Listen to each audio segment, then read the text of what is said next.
Hello everyone, welcome back to my channel. दोस्तों, आज हम त्र्यंबकेश्वर मंदिर के दर्शन करने चलते हैं।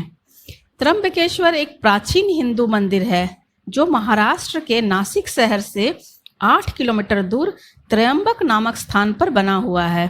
यह मंदिर भगवान शिव के उन 12 ज्योतिर्लिंगों में से 8वें स्थान पर है जिन्हें भारत में सबसे पवित्र और वास्तविक माना जाता है।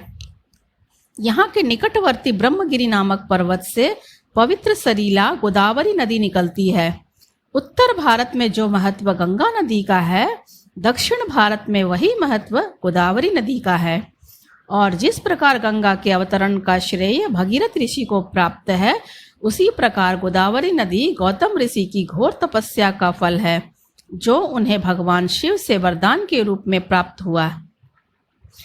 इस प्राचीन मंदिर का निर्माण काले पत्थरों से किया गया है, जिसकी वास्तुकला बहुत ही अनूठी है तथा इसकी भव्य इमारत सिंधु कार्यशैली का अद्भुत नमूना है।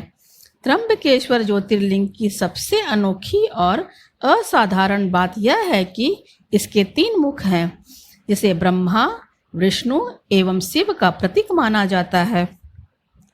इस लिंग के चारों ओर एक रत्न जड़ित मुकुट रखा हो गया है, जिसे त्रिदेव के मुखौटे के रूप में रखा गया है।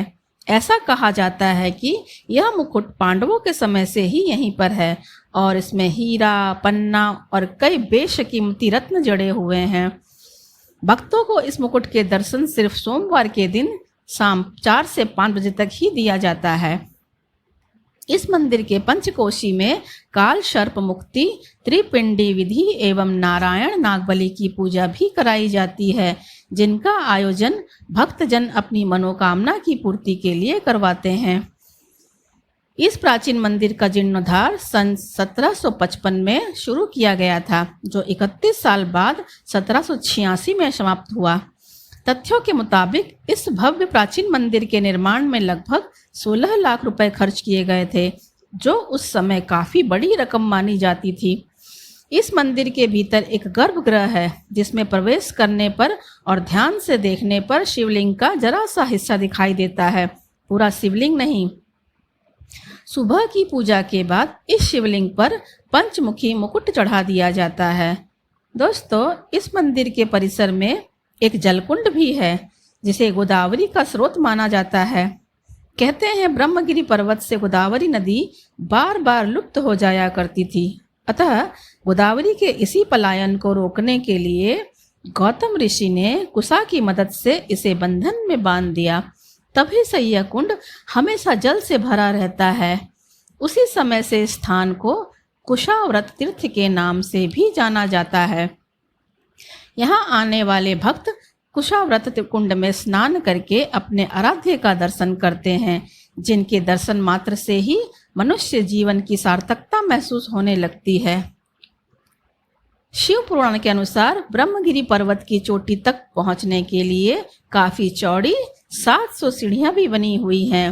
इन सीढ़ियों पर चढ़ने के बाद राम कुंड और लक्ष्मण कुंड भी मिलते हैं और एकदम शिखर पर पहुंचने पर गौमुख से निकलती हुई भगवती गोदावरी के दर्शन भी प्राप्त होते हैं।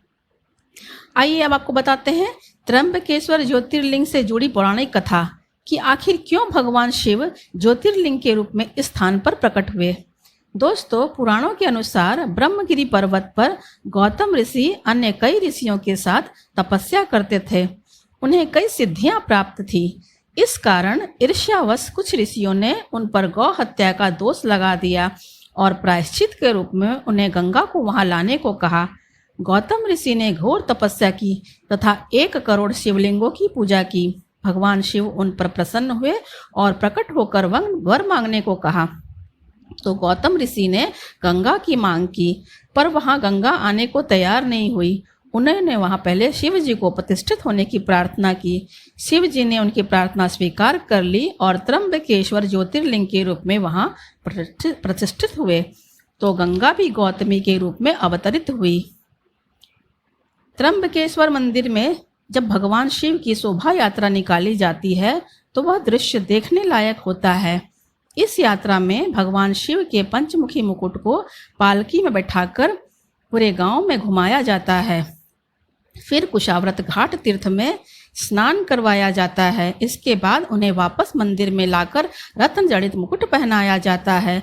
यह सारा दृश्य त्र्यंबक महाराज के राज्याभिषेक जैसा प्रतीत होता है। इस दृश्य को देखने के लिए भक्तों की भारी भीड़ उमड़ पड़ती है।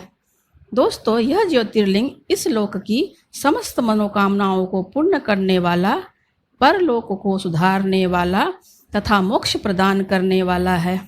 उम्मीद है आपको मेरा ये वीडियो पसंद आया होगा।